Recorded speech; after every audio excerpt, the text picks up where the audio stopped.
So much to get to. And I'd like to remind you right now, I'll remind you again at the end of the show, because that's what I do, that this Sunday is the premiere of the Ben Shapiro election special on Fox News. So that'll be really cool. That's 8 p.m. on Sunday, so make sure to check that out. Also, ensure that you're protected against the causes of inflation. Okay, there could be higher wages because the increase in minimum wages across the country actually increases prices. Imports are going to increase prices as well. Raw materials prices are increasing with tariffs. Rising housing prices, just look at the markets. And the government's solution to recessions is printing more money. And this is why you might want to protect some of your assets against inflation that could be headed our way with precious metals. Gold is a safe haven against uncertainty. My savings plan is diversified, and yours should be as well. It doesn't mean take all your money and take it out of the stock market and put it in gold. It does mean take some of your money and put it in precious metals. The company I trust with precious metal purchases is Birch Gold Group. And right now, thanks to a little-known IRS tax law, you can even move your IRA or eligible 401k into an IRA backed by physical gold and silver, which is perfect for folks who want to protect their hard-earned retirement savings from future geopolitical uncertainty. When you look back historically,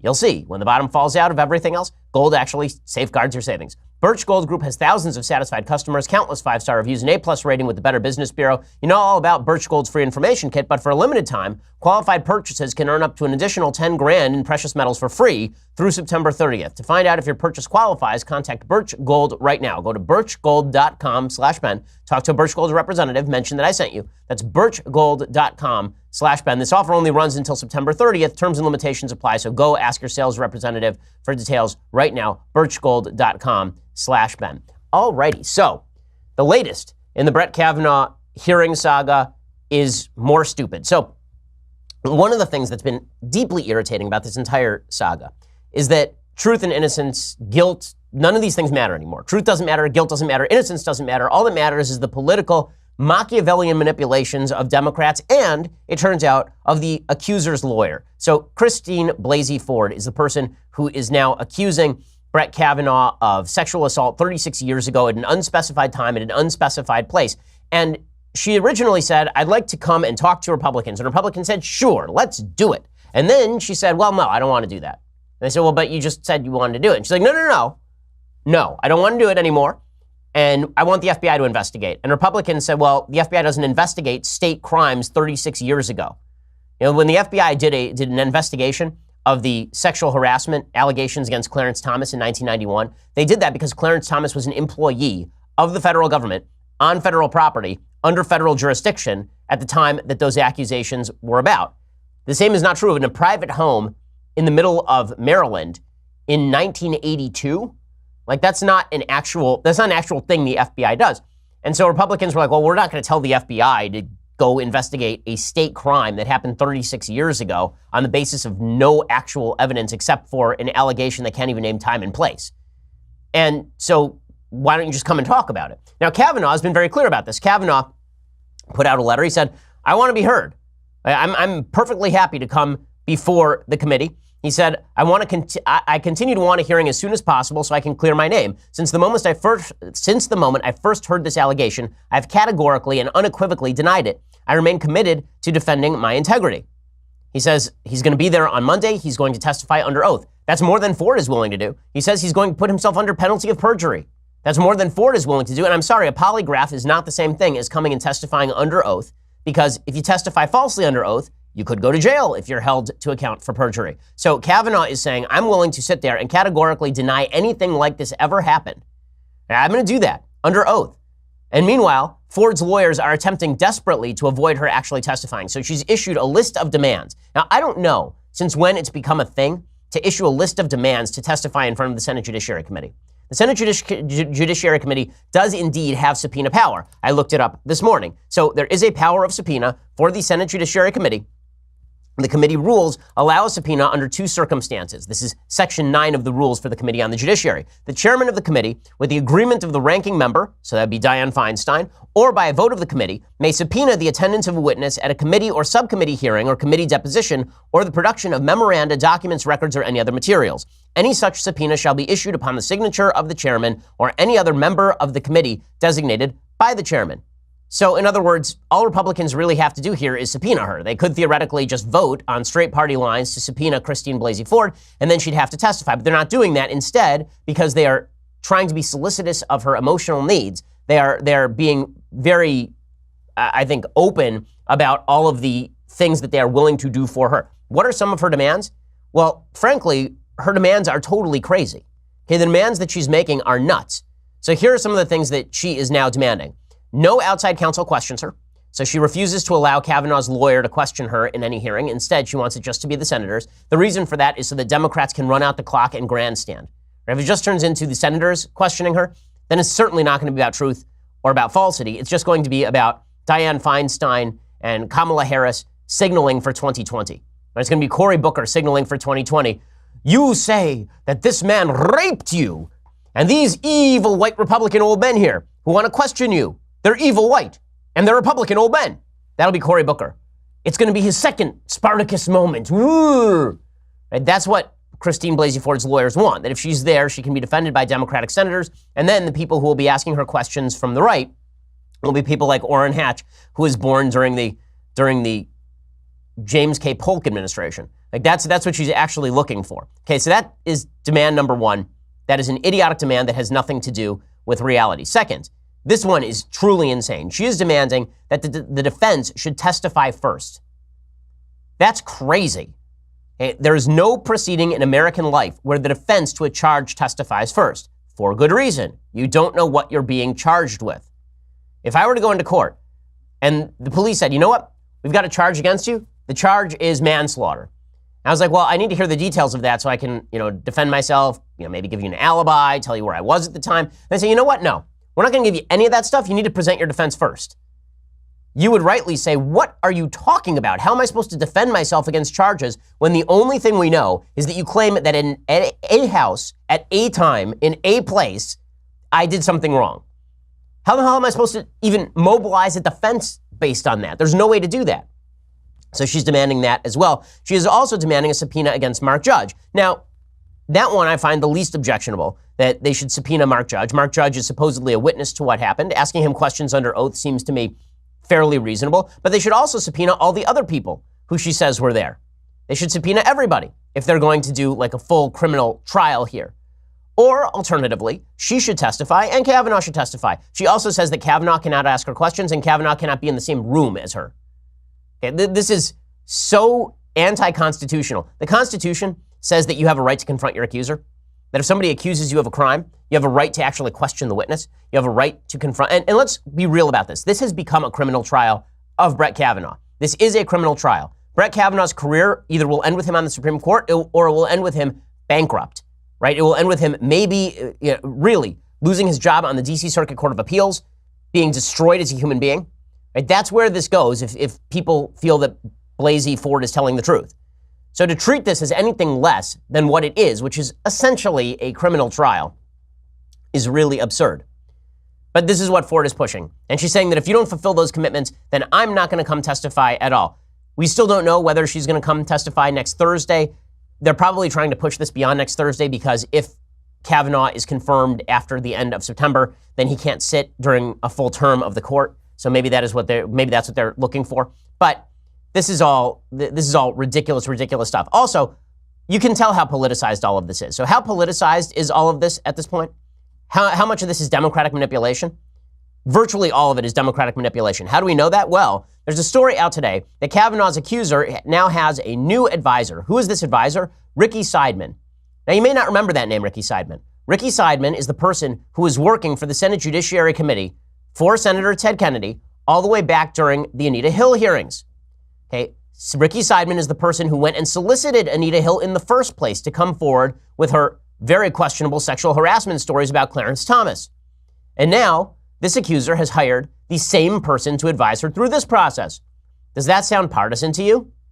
Imagine that I came forward with a bunch of allegations against Barack Obama about something, and the person I hired to guide me through that process was Ken Starr.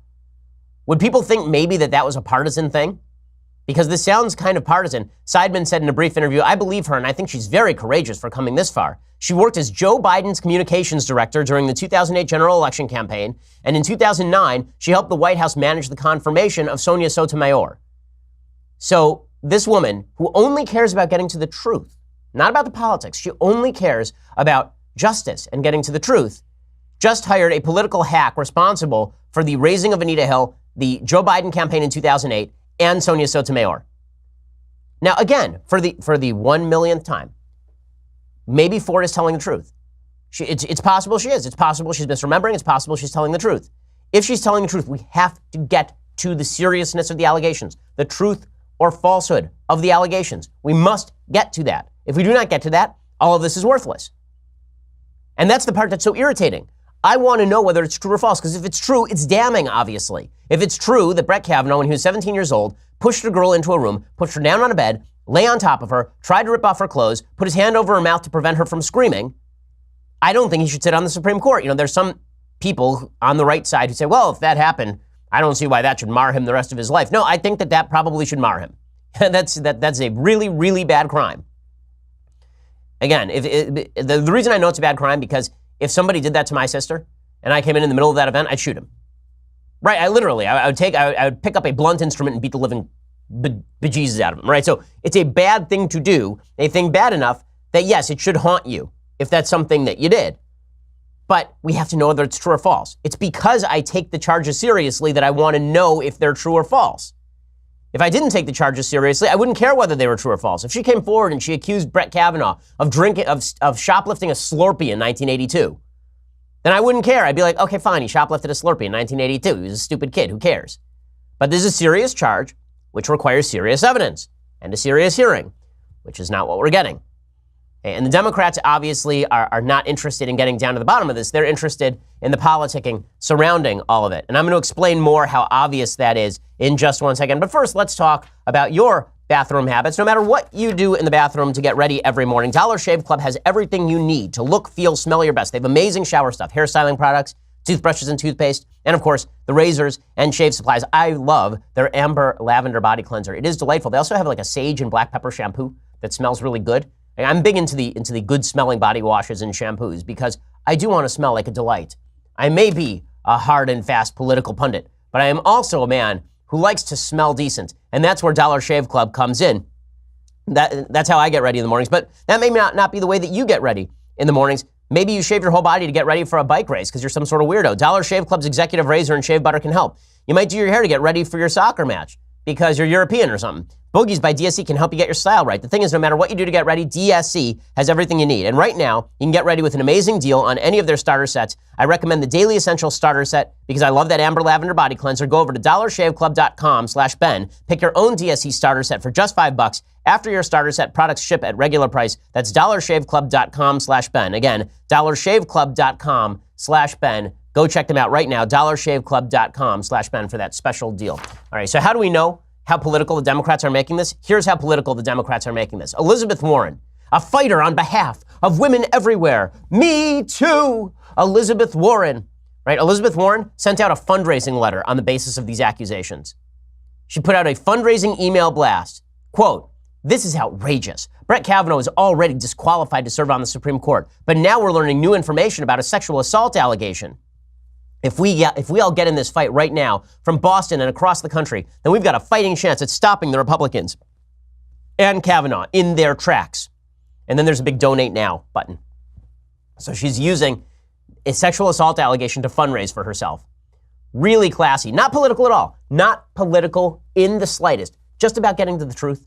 Just about defending the rights of women. Not political at all. Not political in any way. And the way that the Democrats are trotting all of this out, I mean, this really is McCarthyism. It's McCarthyism of the highest order. So Kirsten Gillibrand, who, as I said yesterday, is a complete weather vane of a human being. Right? All she does is look at which way the prevailing winds are blowing, and then she turns in that direction. So she said, why isn't Brett Kavanaugh asking for an FBI probe? Is what she said. Maybe he's not asking for an FBI probe because he thinks he's innocent. Yeah, I accuse Kirsten Gillibrand of slaughtering monkeys in her backyard. That's what I accuse her of. Why doesn't she demand an FBI probe to clear herself of animal abuse? Why? Kirsten Gillibrand, talk your stupid. Who is not asking the FBI to investigate these claims? The White House. Judge Kavanaugh has not asked to have the FBI review these claims. Is that the reaction of an innocent person? Okay, let me also point something out about this FBI nonsense. Clarence Thomas, there was an FBI investigation into the claims by Anita Hill. You know what it found, that FBI investigation? It found nothing. It found nothing. It found no outside verification of any of the charges. Did that stop the Democrats from smearing Clarence Thomas? Of course not. Did it stop the left from believing Clarence Thomas is a serial sexual abuser, even though there were no corroborative events? Right? There were no other women who came forward and said that Justice Thomas ever did anything like that, and he denied that in full? Of course not. So all this focus on the FBI stuff is clearly misdirection. Because if the FBI report comes out and says, hey, we've got no evidence, the Democrats will just say, well, the FBI is dominated by Trump. Who cares? It's absolutely ridiculous. And that's not all Kirsten Gillibrand had to say. Kirsten Gillibrand then came forward and she said, listen, we shouldn't even have a hearing.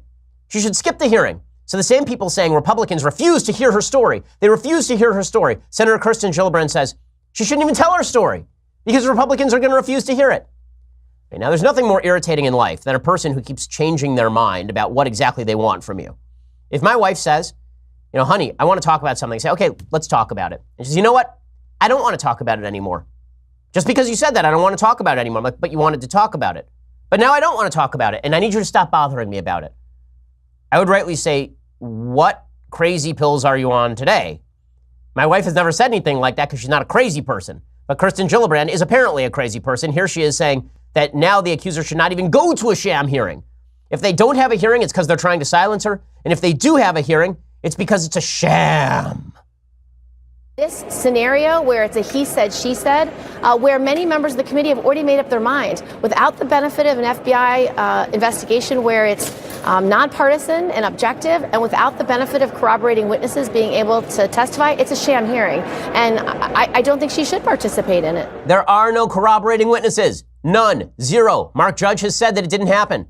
Okay, so there's no one who backs her story. There's not a single person who's in the know who backs her story. There are a bunch of people who have nothing to do, who literally know nothing, who are backing her story. There are a bunch of celebrities backing her story. So celebrities, I love this, they rallied behind her. I remember when they did the same thing with Juanita Broderick. I remember when Juanita Broderick accused Bill Clinton of rape, and all these celebrities came forth and they were like, you know what? Believe Juanita Broderick. I remember 5 minutes ago when an accuser came forward and said that Keith Ellison beat her up. And I remember when all these same celebrities cut a video saying, believe the woman. I remember when all of these celebrities cut a video ripping into Cory Booker for saying in his actual memoirs that he grabbed a boob. Okay, this is a quote from Cory Booker from his memoirs. He wrote in the early 1990s while a student at Stanford. Okay, quote, with the Top Gun slogan ringing in my head, I slowly reached for her breast. After having my hand pushed away once, I reached my mark. And then he said that this was a wake-up call. He said, I will never be the same, he wrote in his Stanford column. But where are all the women saying that was a Me Too moment? I remember when all these celebrities cut a video ripping into Cory Booker. How dare he do that to a woman? How dare he do that to a woman? No, they didn't do any of that. Instead, they cut a video about Brett Kavanaugh. What do they know about Brett Kavanaugh? Nothing. What do they know about the accuser? Nothing. What do they know? They know that Brett Kavanaugh is appointed by Trump, and Trump's bad, and that means Brett Kavanaugh's bad, and that means Brett Kavanaugh's a rapist. That's basically the logic here. Here's a bunch of idiot celebrities who know as much about this case as my pool guy, sounding off on whether Brett Kavanaugh is indeed an alleged assaulter. Women from all walks of life are supporting Professor Christine Blasey Ford since coming forward about Brett Kavanaugh. We know how difficult it is to stand up to powerful people. Julianne Moore. As members of the Senate determine whether Supreme Court That's some lady. Brett Kavanaugh. That's Alyssa Milano. Brett Kavanaugh should serve More as people. a Supreme Court Justice. The Supreme Court Justice. People you recognize from TV but don't know their names. He should Julianne not Moore. be confirmed. You America should be the Ferrera. decision maker about how your Human. story is shared, if Ever. We applaud your courage in coming forward. For the public good. Another human. and your Us, Gabriel testimony Union. are credible. You and your testimony are Another credible. human. we believe A person with a head. We believe you. We believe you. Signed, your sisters. Signed, your sisters. Signed, your sisters. Signed, your sisters. We believe you. We believe. Who cares? You don't know anything about the case. What are you even talking about? Okay, really, tell us which house it happened in then. We believe you. You signed your sisters. It's astonishing. Again, this has not, and I love these protesters showed up in the Senate yesterday. They had lunch catered to them, by the way. So somebody was paying for these protesters to be there. Here are the protesters yesterday, hundreds of them showing up at the Capitol building and chanting, "We believe women." They also do this outside the Clinton Presidential Library. You've seen it. It looks like a giant trailer in the middle of Arkansas. Here's a bunch of these women.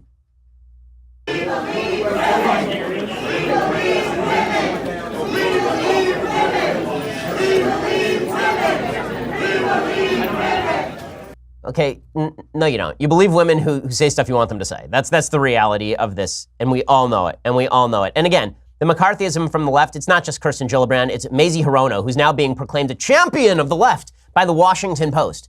So the Washington Post, which says Maxine Waters is a champion of the left, they now say that Mazie Hirono she's a senator from Hawaii. She says, what does Brett Kavanaugh have to hide? There are at least 58 communists in the government right now, and I have a list here in my hand. And if you cannot disprove that you are on this list, you are therefore in the pay of the USSR. Here we go, full Senator McCarthy from Mazie Hirono. I'm counting on the members of the press to point out that this is a fast track. They are totally intent on getting Judge Kavanaugh onto the Supreme Court, come hell or high water. Come hell or high water. And you have to ask yourself, why? And why isn't Judge Kavanaugh asking for an FBI investigation if he has nothing to hide? You all should continue to press that point. This is just McCarthyism. It's just McCarthyism. Okay, we'll get to the Republican response in just 1 second because the Republicans suck at pretty much everything. We'll get to that in just 1 second. First, let's talk about your Second Amendment right. So you're a gun lover because you feel like you have the right in the United States and just as a human being to own a gun in protection of your family and in defense of your rights. Well, the USCCA has a big gun giveaway. Remember, I told you about it earlier? If you want to win big, you have to hurry. The USCCA wants to give you 10 free chances to win the gun of your dreams. It is easy, quick, and 100% free, but it's almost over. This is your last chance because this ends on Friday. When you win, you get $1,500 to buy the brand new gun of your dreams. And remember, it's not just one gun. You'll get 10 free chances to win. Simply text WIN to the number 87222 for the official rules and to instantly lock in your 10 free chances to win. It's that easy. Just get your phone out right now. Text WIN, that's WIN, to 87222. This is your absolute last chance. It's too easy and way too valuable to pass it up. Again, text WIN to 87222 right now. Just for doing that, you could win $1,500 for doing something that easy. Get your 10 free chances to make your dream come true right now. Text WIN to 87222. That's WIN to 87222. The USCCA has all sorts of great services, educational services, legal defense services. They have all sorts of great stuff. Go check them out in any case by texting WIN to the number 87222. Go check it out right now because this last chance ends on Friday. So go check it out. Alrighty, so how do Republicans respond to all this? Hold on. Before I get to how Republicans respond to all this, I just have to point out one more tweet that just shows the richness of the hypocrisy of Democrats on issues relating to women. This one comes courtesy of Representative Joe Kennedy, who you may know from the last name Kennedy and also from his too thick chapstick during his response to the State of the Union address. So Representative Joe Kennedy III tweeted out, "Put aside partisan politics and process. Christine Blasey Ford deserves to be heard. She deserves decency from our government, not a power play from the GOP Senate." Yeah, you might want to tell that to your Uncle Ted. You might want to tell that to the guy who left a woman at the bottom of a river with an air bubble where she suffocated as he went and got his alibi ready. I don't think that Kennedys should talk about such things. Just me. I think that probably it is not good optics. So how do Republicans respond to all this? Here's the thing. Kavanaugh has the upper hand right now. Why? Because he's willing to testify, because he's willing to go under oath, because he's not setting conditions on his testimony, because he said, no, I didn't do it. He has the upper hand because if I come forward with a vague, unsubstantiated allegation, and then I refuse to testify under oath about that allegation, and then you say, I didn't do it. I'm happy to say that anywhere, anytime, under oath. I don't care. I'll do it right now. Then I'm more likely to believe you than me. Right? The person who says they're willing to risk perjuring themselves to rebut allegations against them, I'm more likely to trust them. So Kavanaugh has the upper hand right now. Again, she has provided no evidence of time, no evidence of place, no evidence of witnesses, no evidence of corroborating people who have said that Kavanaugh has ever done anything similar. None of that. So Kavanaugh does have the upper hand. And again, I repeat, the reason I'm taking this, the truth case seriously here is because when somebody makes an allegation this serious, we ought to treat it seriously. It is not being treated seriously. If he did this, he's not going to be on the Supreme Court, nor should he be. If he didn't do it, then this is one of the worst smears I've ever seen in my entire political life. It's one or the other. There is no in between. So Republicans have a pretty good case. Okay, the FBI did what it's supposed to do. You got no evidence. We at least have to question her. This guy's willing to testify under oath. It's a pretty good case for Brett Kavanaugh. So instead, Republicans decide to be as stupid as humanly possible. Number one, they are going to negotiate to the ends of the earth to bring Ford in, give her everything that she wants. They shouldn't do that. They should say, listen, lady, here's the deal. We understand that you have a story to tell. But if you want to tell that story, you actually have to tell the story. We can't just accept at face value an allegation with no substantiating evidence. So you're going to have to actually testify. So here's the deal. We're not going to listen to demands. We're not going to listen to any of that. We're going to have a hearing the way we want to have a hearing because it's the Senate Judiciary Committee. You don't get to make demands when the cops call you in for a questioning. And you don't get to make demands when you're a witness in any criminal trial or in any civil trial. If I were called as a witness in a civil trial, I couldn't demand to the court what the lawyers could ask me and what they can't ask me. That's not how it works. They get to ask me whatever they want. So you're going to come in, and we're going to allow Brett Kavanaugh or one of his representatives to question you, and we're going to make you go first, and then Brett Kavanaugh will go second, and then everybody gets heard, and then we're done. And if you don't say yes to that, we're calling a vote right now, today. You have until, this doesn't take you long to make up your mind. You have until a certain time, and at that point, we are calling a vote. End of story. That's all we're doing. That's it. Republicans won't do that. Instead, Republicans have decided to be as conciliatory as possible. I understand why, right? I understand why they're doing this. The reason that they're doing this, obviously, is because they don't want to look like they're sexist. And I get that. The problem is, there are people like President Trump. So President Trump comes forward, and we've all been, I think, very pleased that President Trump has stayed as far away from this as possible, because the guy with a bunch of outstanding sexual, abuse allegations probably isn't the guy you want talking about this on a regular basis. Having him in the back room, basically doing whatever he wants to do, playing Mario Kart or whatever he does in his spare time, all of that is fine. Just have him do that. Keep him away from Twitter. Don't have him comment on this. If you're Brett Kavanaugh, you're like, Mr. President, stop. Just go away. Right? If you're Brett Kavanaugh. So President Trump can't be kept away from the microphones for long. It's sort of like every movie where they tie up a monster in the basement, and you know that sooner or later the monster will break free. So President Trump broke free, and he says, I don't think you can delay this hearing any longer. This part's fine, what he says right here. To take a man like this and besmirch. Now, with that being said, let her have her say, and let's see how it all works out. But I don't think you can delay it any longer. They've delayed it a week already.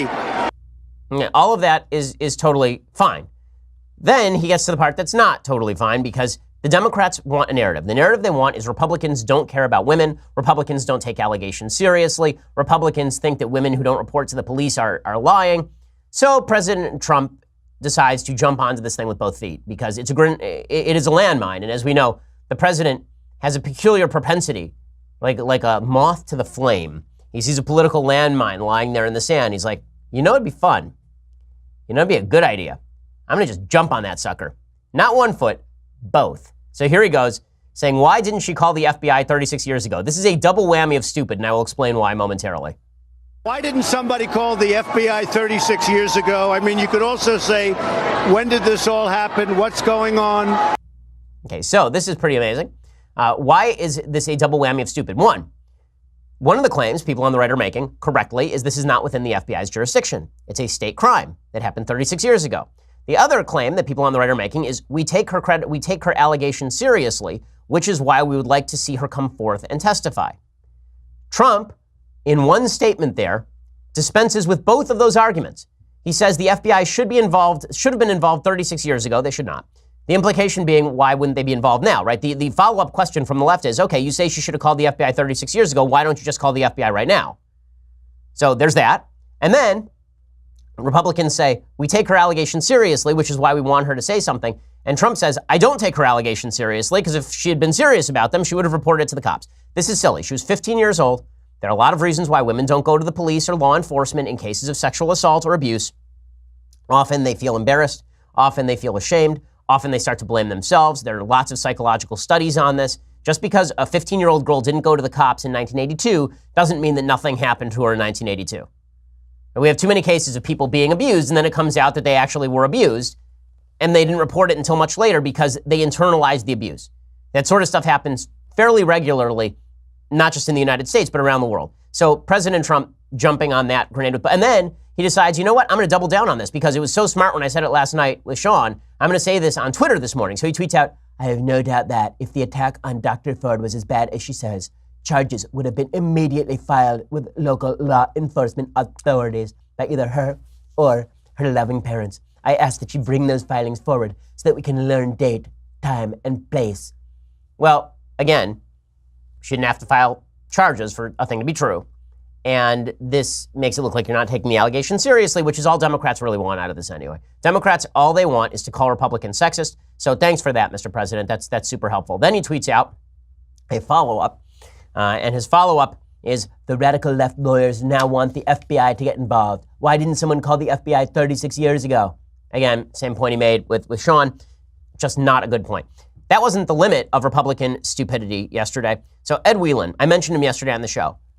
I was shocked by this. Ed Whelan writes for National Review. He's the head of the Ethics and Public Policy Center. He's about as, I would say, considered a fellow as I have ever seen in American public life. He's somebody who he writes bench memos, which is a meticulously written blog for National Review about like specific paragraphs in specific court decisions. He's somebody who really puts his ducks in a row before he says anything.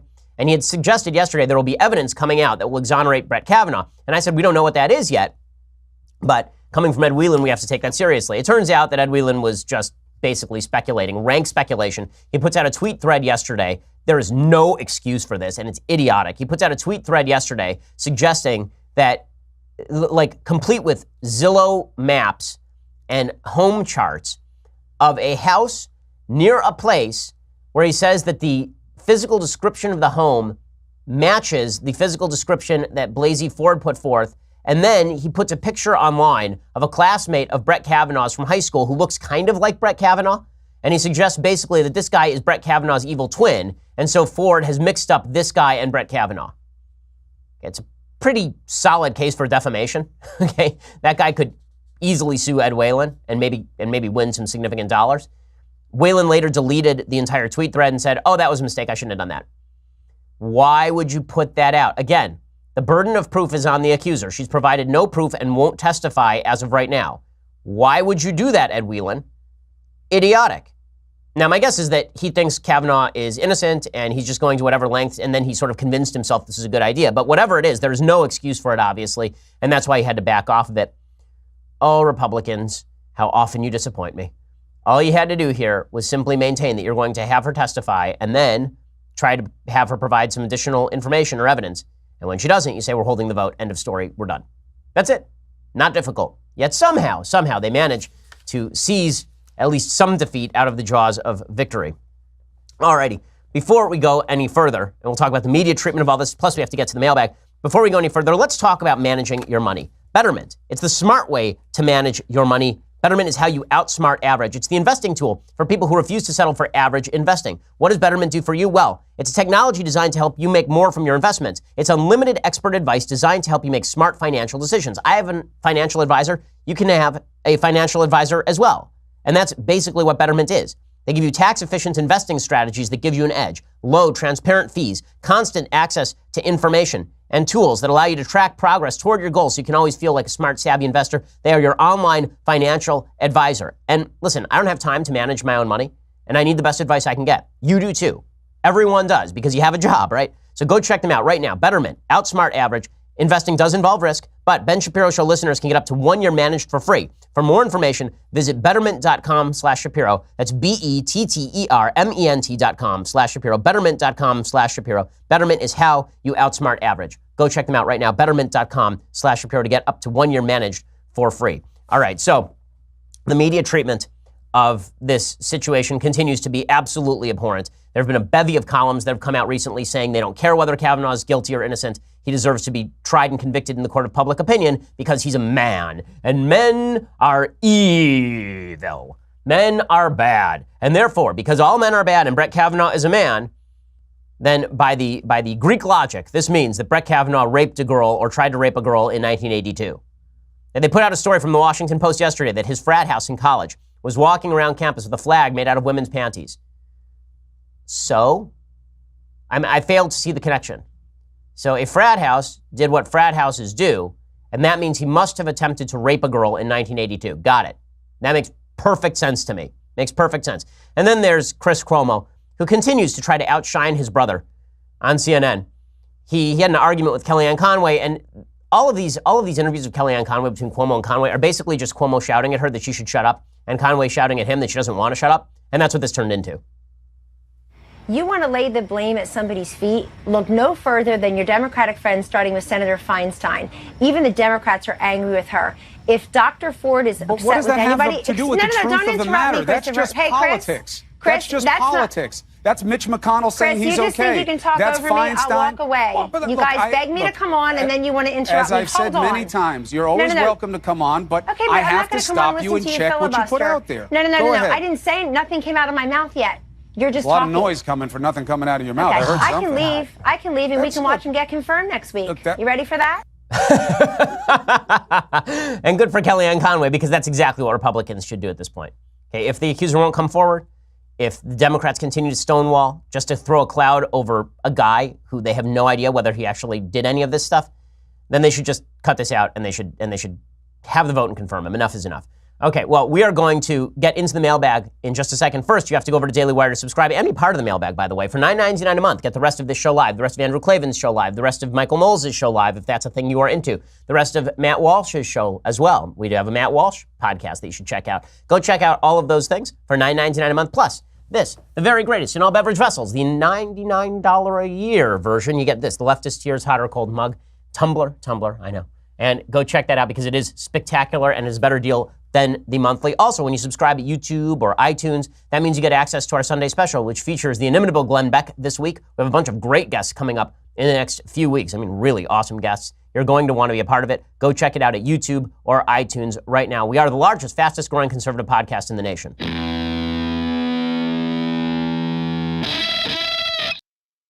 Alrighty, so let's mailbag it up. It's time to mailbag it up. So, John says, long live Overlord Shapiro. I know you don't necessarily advocate owning the libs just to do it, but today would you please entertain us with the most triggering thing you have ever said to a leftist at any time, anywhere, and the most triggered reaction you got? Zoe Tur on CNN Headline News doesn't count. Well, obviously being physically assaulted on a national news network probably would be the best example, which is what happened with Zoe Tur when Zoe Tur suggested that I didn't know anything about biology, little boy, and kept saying that over and over. And Zoe Tur is a transgender woman, and I said, what are your genetics, sir? And then he grabbed me by the back of the neck on national TV and threatened to send me home in an ambulance, which, as always, makes no sense. You don't go home in an ambulance. That was it. But I'm trying to think what I've said that's the most triggering. Well, there are a bunch of situations where people have gotten very upset at me, obviously. The one that comes to mind is actually one that was not like a public event. So I was in a Chabad house at Harvard. It's a Friday night, and at Harvard, everybody is on the left. And on Friday nights, you go to the Chabad house for the Friday night dinner. And this girl comes in with her boyfriend, and she's sitting across from me, and she wants to talk politics. And I was like, okay, fine. So she starts talking politics, and she's talking about the mandatory maximum work week in France. And she says, what we should do here in the United States is we should have a maximum work week, meaning like 40 hours a week or 35 hours a week. That should be the maximum. And then you shouldn't be allowed to work anymore. And I said, that's a really dumb idea. Here's all the reasons why that's a really dumb idea. And she kept just saying that it was the most compassionate thing to do. And at a certain point, I said, listen, you really don't know a lot about this topic. And if you're this ignorant about this topic, I assume you brought it up. I assume you're this ignorant about other topics as well. And so I really would prefer that you not vote. Like, please don't vote, because you don't know what it is that you're talking about. And your vote counts the same as my vote, so don't vote, right? And her boyfriend was sitting next to her, and her boyfriend starts nodding because her boyfriend realizes that I'm right. And she gets very upset. And you can see her starting to well up. And at this point, I feel a little bad. And she goes downstairs, and he goes downstairs at this Chabad house, and I can hear them yelling at each other. And then they come back upstairs. She sits back down across from me, and she wants to talk politics some more. And I was like, no, we're done. Once I make you cry, we're finished here. There's nothing more for me to do. Like, I can't have a conversation. I actually said to her, consider this the limousine. I'm the driver. The window just went up. There is no more talking. We are finished here. So that's the one that comes to mind anyway. Okay, Brian says, to the Haley Shapiro 2024 campaign. This morning, there was news about 3 different workplace shootings across America in the last 24 hours. 2 of them seem fairly normal, though I find it horrifying there is a normal among such evil acts. The third, however, was regarding a transgender individual, pronouns and biological gender not given. And the article was not about the victims of the person's shooting, but about the person's hard life, personal struggles, and the poetry on their blog site, as well as many commendations from his or her peers about the character and goodwill of the shooter. Is this what the nation is turning to? Not only are minority groups the victims of the most horrible country that has ever existed, but now when they commit crimes, they are the victims. Brian. Well, I mean, obviously, this has been a tendency on the part of the left is to attribute crime when it is not a member of a majority group to the sins of the society at large. This is something left really, really likes to do. They will say that higher crime rates in certain areas, that's a result of victimization at the top level. They say this about terrorism abroad, by the way. After 9/11, it was the left saying, why? why do they hate us? As though we had somehow provoked their hatred, and that's why they had taken down 2 of our towers and the Pentagon. The left has a tendency always to blame America for the problems of individual decision-making, and that's a serious issue. And it does, it is fascinating to watch as they apply to some folks, but not to others. Alan says, hi, Ben. How do I best explain to my 16-year-old son the differences between Democrats, Republicans, liberals, and conservatives? Love your show. Give soccer a chance, Alan.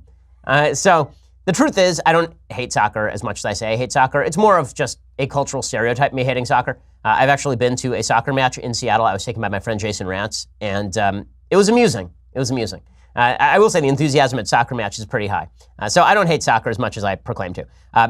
What are the differences between Democrats and Republicans? Well, the differences between Democrats and Republicans are really less relevant than the difference between liberals and conservatives. I would say that the differences between liberals and conservatives come down to a couple of things. One, people on the left tend to believe that human nature is inherently good, and therefore, if you just release people from the shackles of Judeo-Christian values, then they will live better lives. And then if we use reason and the collective, then we can create a better utopian society. That's sort of the vision of the left. And collective rights trump individual rights. Individuals are not as important as the greatest good for the greatest number crammed down by a government made up of the best, right? That's sort of the leftist ideal. They also value equality of outcome over equality of opportunity. Life is unfair, which means that if unfair stuff happens, then that is the responsibility of the government to rectify. People on the right tend to think if something unfair happened, maybe there's no way to prevent that. All we can do is ensure that you have the same rights as everybody else. And that would be, I can think, the central difference. Again, the right believes in unalienable, God-given rights to the individual that government cannot trample. The left believes that rights are created by the collective. They are created by government and therefore can be taken away by government in the interests of the collective. Now, Stephen says, hi, Ben. Do you think we should end the Fed or does it serve a legitimate purpose? Thanks and have a great weekend. Kind of torn on it, to be honest with you. I'm not a big fan of the Federal Reserve. I think that the Federal Reserve is unnecessary to a certain extent. And the Federal Reserve provides a couple of functions. It lends out to various banks. It ensures that those banks have backing in case those banks should go down. This is why your personal deposits are guaranteed by the Federal Reserve. I think that the Federal Reserve is, I'm not a big fan. I'm not a big fan. Josh says, hey, Ben, as a fellow comic book fan, I wanted to know if you've watched Daredevil on Netflix, and if so, what you think of it. Thanks. The big problem with Daredevil on Netflix is that Daredevil is the least interesting character on Daredevil. That is the problem with Daredevil. So all the other characters are much more interesting. So the second season, which had the Punisher in it, the Punisher was a much better character than Daredevil, and Daredevil loses every argument to the Punisher. They keep having arguments where Daredevil's like, you can't kill that guy. Why would you kill that guy? And Punisher's like, because if I don't kill that guy, he's going to come back and kill somebody.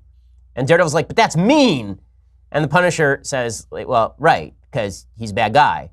And then we're supposed to agree with Daredevil, which doesn't make any sense at all. It's really stupid. Daredevil is less interesting than Kingpin in the first season. The problem with Daredevil is that they make him kind of like a pansy who does ninja jumps. And that's really irritating. So, and I was a big fan of the Daredevil comics when I was growing up. Alex says, you're obviously a fan of good classical music. Have you ever been interested in choral music? I believe it can be even more moving than orchestral music. Yeah, I do like choral music. Brahms's German Requiem is really pretty spectacular. The Bach Mass is spectacular stuff. I love opera.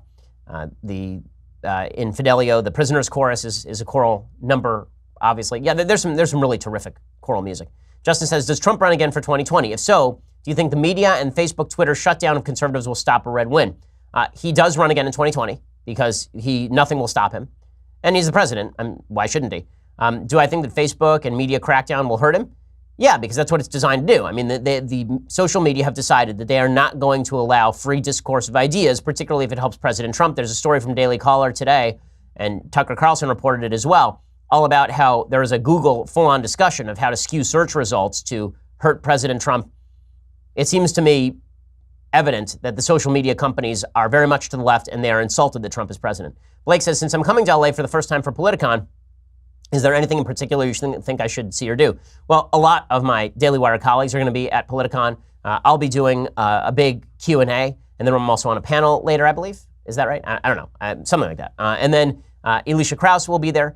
Andrew Klavan will be there. I would recommend you see all of those. And then Michael Knowles will be there also, and you asked me what you should or should not do. So Claire says, hi, Ben. I have a question about the national debt in the U.S. I understand the textbook reason why managing our debt is important. However, when I look around and see all the economic stability and growth we are currently experiencing, I can understand why people do not take our national debt seriously. Can you explain why managing our national debt is important and perhaps give a few examples of countries who have not taken their debt seriously? Thank you, Claire. Sure.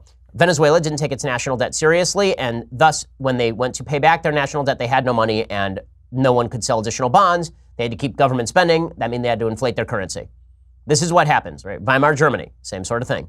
If you don't pay back your national debt, at a certain point, people lose faith in your debt because all of these monetary items are no longer backed by gold.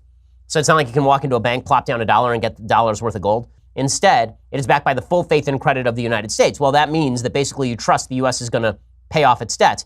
What happens if the debt reaches an unsustainable point where it doesn't look like the U.S. is ever going to pay off its debts? At that point, it's impossible to sell additional bonds, which is what funds current government spending. At that point, you either have to take austerity measures, meaning cutting social services, or you have to inflate the currency, or both.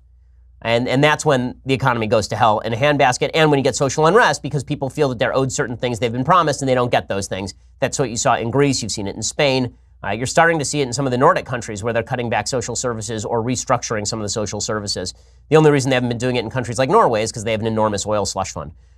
Let's see. Joe says, hi, Ben. With everything regarding Brett Kavanaugh, do you think men and women with good character and morality will now be less likely to enter the field of politics? In addition, with tribalism getting out of hand, does this make you hesitant to consider a possible run into American politics? Thanks and love the show. Absolutely. Absolutely. If you're a good person and you're somebody who takes criticism to heart, you don't want to be anywhere near politics. When I was a kid, I thought a lot about being on the Supreme Court. In fact, if you watch the tape of me at the Israeli Bonds banquet when I'm 11 years old, 12 years old, Larry King leads off by saying that I want to be the first Orthodox Jew on the Supreme Court. So I've been into politics since as long as I can remember. Would I actually want to be in government at any point here? I don't think so. Because the viciousness of people who take everything that you ever did out of context in order to destroy you is astonishing. The number of people who are willing to make things up to destroy you is incredible. Would you want to go through that? Really? I don't know. I think what you're going to get is the people who have the least capacity for shame running in politics. And that also happens to be generally the worst people. People who have no capacity for shame are people who are willing to do anything. People who are willing to do anything should not be in charge of the levers of the nation's government. But that's exactly what you're going to get thanks to the targeted search and destroy mission of the media and the tribal politics in which we exist. Fravel says, Ben, if enough of your supporters agreed to raise the money you would need to be Trump's personal Twitter advisor and counselor, what would that number be? And would you please consider taking the position? Think about it. Well, number one, I don't think that you can actually be paid. I don't know how that would work. Number two, it wouldn't work. It's like being Trump's lawyer. You think there aren't people in the White House who look at Trump's tweets and go, dude, just stop? I'm sure that every day somebody says to him, Mr. President, do you think that's well advised? He goes, yes, I love it. Tweet it 9 times. He does what he wants to do. He's the president of the United States. He can't shut down his Twitter account. He doesn't listen to his advisors on this kind of stuff. If he did, he would have stopped it a long time ago. Believe me, I know. Okay, I talk to people in the White House. This is not like it's not that people in the White House don't know what's going on with his Twitter account. Is that they have given up. It's basically his Twitter account is Dante's 7th circle of hell. Abandon hope, all ye who enter here. If you go into the White House, you know he's going to tweet. That's just the way this is going to work. Let's see. Zvi says, how do you fit your life into 24 hours? It seems to me between your job, your wife, and your kids, your religious obligations, your watercolors, indeed, Skillshare.com, and watching all the TV and reading all the books you talk about, I'm assuming you eat and sleep at some point as well, you run out of time somewhere. What's the secret? The secret is you really have to segment your time. There's no such thing as multitasking. Multitasking is a myth. You basically have to sit and you have to say, okay, now for the next 2 hours, I'm writing. Now for the next hour, I'm doing my show. Now for the next hour, I'm going to go work out. And then after that, I'm going to learn a little Talmud. And then after that, I'm going to go and I'm going to write some more. And then after that, I'm going to go and pick up my daughter at school. You really have to segment your time. You have to organize your time in a real way. That means you have to sit down before the day begins and say, here are the tasks I have to do. Here's the amount of time I'm allotting to each task. And here's how I'm going to do it. At a certain point, it sort of becomes rote. At a certain point, you don't have to write it down anymore. You just get used to doing it in your own head. So today, for example, I know that I'm going to have to get up in the morning. I'm going to have to write a couple of pieces. I need to get it done early so I have time later this afternoon to pre-plan the Fox show that I'm doing on Sunday, right? All of this is just a planning process that you have to go through. I know that later today I have a couple of interviews on Fox. I know what my schedule is going to be. I used to be much worse at this. Also, you have to say no to things. This is the biggest thing. Honestly, I'm a person who says yes to pretty much everything. People want part of your time. They want you to talk. They want you to email. They want you to talk on the phone and hang out with them. You really have to decide whether it's worth it. And when somebody says, listen, I just want 5 minutes of your time, there is no such thing as just 5 minutes of your time. It doesn't work that way because it takes you 10 minutes to extricate yourself from what you're doing here, spend the 5 minutes, and then 15 minutes to get back into what you were doing. Every 5 minutes of your time is actually 25 minutes of your time. Maybe more, maybe 30. So that means that if somebody asks, there's a great article about this, and I can't remember who wrote it. I wish I did so I could give credit. But when I read it, I was like, this is exactly right. When somebody walks in and interrupts me in the middle of a thought process, and like, I just need a second. That second just cost me 10 minutes. Because mentally, you have to get into a place where you are focused in, where you're in the middle of what psychologically they call flow, where you're just ensconced in the process and really engaged. If you're not in that flow, then you are not going to be able to get a lot of things done. So you really have to block yourself off, turn off the TV, don't have distractions available to you, and just sit and concentrate. Ryan, okay, final question here. Hey, Ben, not going to lie to you. It truly broke my heart when I learned you are a Celtics fan. I'm a Lakers fan, but please don't terminate my subscription. What has been your favorite moment in the Lakers-Celtics rivalry? Well, all of my favorite moments from Lakers-Celtics rivalry actually happened like in my deep, deep youth. So I would have to say that the 1984 finals were really satisfying as a Celtics fan. The Celtics won in 7. The 1986 finals were great for the Celtics, but the Lakers weren't there. They were defeated by the Houston Rockets on the way there. Most of the great kind of Lakers-Celtics rivalry stuff happened really before I was sentient, right? When I was very, very young, because by the time the Lakers and Celtics were both good again, like 2009, 2010, they didn't meet in the finals except when the Lakers won. So that was terrible and awful and horrible. That was the worst. So I hated that. So there's that. Okay, time for some things I like and then some things that I hate. So things I like. There is a book called Coddling of the American Mind by Greg Lukianoff and Jonathan Haidt. Jonathan Haidt is going to come on the Sunday special at some point in the very near future. I believe, 2 weeks? A week and a half? Something like that. So Jonathan Haidt is just one of my favorite social psychologists. He teaches at NYU. His book, The Righteous Mind, is terrific. I've recommended it on the show before. He has a book called The Happiness Hypothesis, also terrific. I've recommended it on the show before, I believe. The Coddling of the American Mind is his latest book with Greg Lukianoff. It's all about how good intentions and bad ideas are setting up a generation for failure. It's about microaggressions, identity politics, all the things I like to talk about, backed with all sorts of hard data. I really like it a lot, particularly because it repeats a lot of the arguments that I've quoted Haidt making on the show and in my speeches before. So if you really want a primer on what's happening on college campuses and why we are creating a generation of weak-minded people, go check it out, The Coddling of the American Mind, How Good Intentions and Bad Ideas Are Setting Up a Generation for Failure by Greg Lukianoff and Jonathan Haidt. Okay, things I hate. Today's thing I hate comes courtesy of the New York Times. So Nikki Haley was on with Martha McCallum yesterday, and she summed up the fact that the New York Times had essentially slandered her by saying that she was responsible for buying these very, very, very, very expensive curtains, when it turns out she was not, in fact, responsible for buying those deeply expensive curtains. They were actually commissioned by the Obama administration in the hopes that they would be occupied by a Democrat. She tells her story last night on Fox News. So you talked to the New York Times and said this isn't the case, and they printed it anyway? They printed it anyway, and it was down in the story in like the 7th paragraph down at the bottom. And then they had to post a retraction, so that's twice. Yes, but we shouldn't, all last weekend, every day, wherever I went, people were asking me about my curtains. Yeah. The damage is done once the story's out. I appreciate the retraction, but that story follows you everywhere you go. But that's the tough part about public life now. Yeah. And of course, Nikki Haley is exactly correct. And it's really the reason why good-hearted people don't want to go into politics lately. Would you want to? They'll literally just make things up about you and then, oops, sorry, my bad. It's really dangerous. And we're not immune to it on the right side of the aisle either. It's such a tribal environment that you really have to work to get past your cognitive biases. Okay, other things that I hate. This is just awful. This is from The Atlantic. Wealthy LA schools' vaccination rates are as low as South Sudan's. Hollywood parents not vaccinating, they say it makes instinctive sense. Now their kids have whooping cough because they're idiots. Because they're idiots. Vaccinations work. They're one of the great scientific developments in the history of humankind. All you have to do is look at the statistics. I've written about this extensively. Go to Daily Wire, search Shapiro vaccination rates.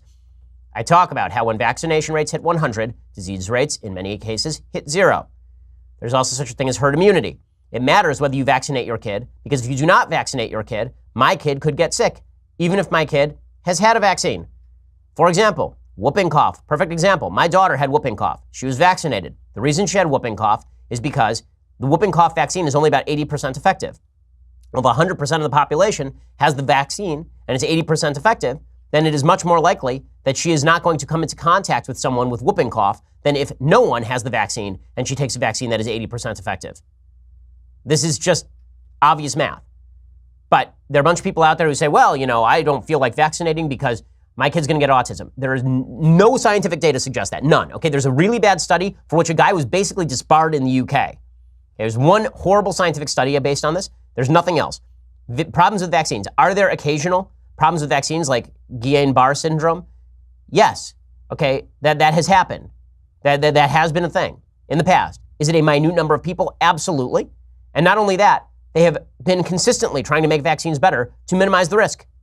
If you're not vaccinating your kid, you're being a moron.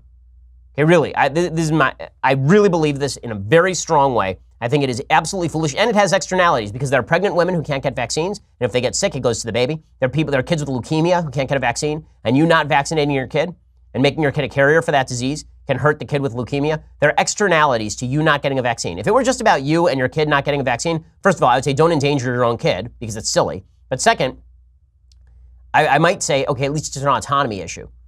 Once it becomes an externality, once you become a carrier of a disease that affects my kid, now we're talking about something completely different. The Hollywood Reporter has a great investigation for which it sought the vaccination records of elementary schools all over LA County. They found vaccination rates in elite neighborhoods like Santa Monica and Beverly Hills have tanked, and the incidence of whooping cough there has skyrocketed. Shocker. Yes, vaccinations work. And it is amazing. The privilege that wealth affords you to be a moron is amazing. The reason that people in South Sudan don't have vaccines is because it's incredibly poor and no one has access to vaccine. The reason people in Beverly Hills don't have vaccines is because they're idiots who believe in essential oils. Really, who think that herbal remedies are going to fix their whooping cough. Yeah, go down and try and get some of that St. John's wort and see if it's going to fix your broken leg.